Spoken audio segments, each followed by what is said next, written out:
Rapunzel. Once upon a time, there was a couple who lived in a small house next to a beautiful garden.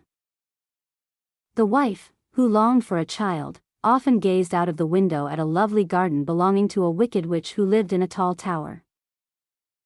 One day, when the wife was pregnant, she saw a beautiful rampion growing in the garden.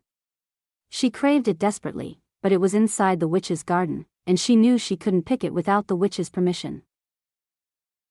Her desire grew so strong that her husband, worried for her, secretly snuck into the garden and picked some rampion. However, before he could get away, the witch appeared and caught him. She was furious and demanded that he pay for stealing from her.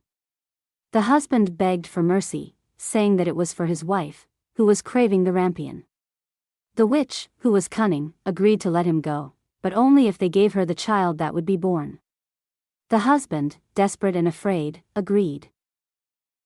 When the child was born, the witch came to take it away. She named the baby Rapunzel, after the rampion that the mother had craved, and locked her away in a high tower, isolated from the world. The tower had no door, only a small window at the very top. As Rapunzel grew up, she became more and more beautiful, with long, golden hair.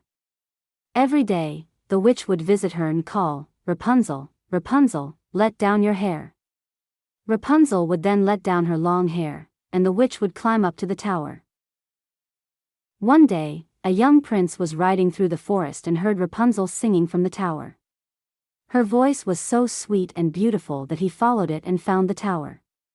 He tried to climb up, but there was no way to get inside. He came back the next day and saw the witch call out to Rapunzel to let down her hair. The prince was amazed by the witch's ability to climb using Rapunzel's hair, and he waited until the witch was gone. The prince waited for the witch to go. He called out Rapunzel and asked to put her hair down. He climbed the tower. Rapunzel was at first surprised and frightened, but the prince reassured her, and they quickly became friends. Over time, their friendship grew into love, and the prince promised to rescue her from the tower. They made a plan for him to visit her every night, and Rapunzel would tell him how to escape. One day, the witch discovered the secret. When Rapunzel told her that the prince had been visiting, the witch was furious. She grabbed Rapunzel's long hair, cut it off, and banished her to a faraway desert. When the prince came back to visit Rapunzel, he called out for her, but this time the witch answered from the window, "Rapunzel, Rapunzel, let down your hair." The prince climbed up, only to find that Rapunzel's hair was gone.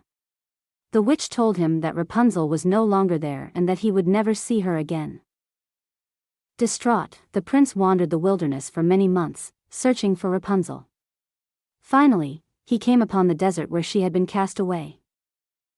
Rapunzel was living there, heartbroken but alive. When they saw each other, they rejoiced and embraced. The prince's sight has deteriorated due to constant wandering. As Rapunzel wept with happiness, her tears fell on the prince's eyes, and to his amazement, his sight was restored. The prince and Rapunzel returned to his kingdom, where they were married and lived happily ever after. Moral: it teaches that love can triumph over adversity, even in the face of great challenges and separation. Rapunzel's beauty and strength, paired with the prince's determination, ultimately lead to their reunion and a happy ending. Thank you for watching. Please don't forget to subscribe to my channel. See you soon.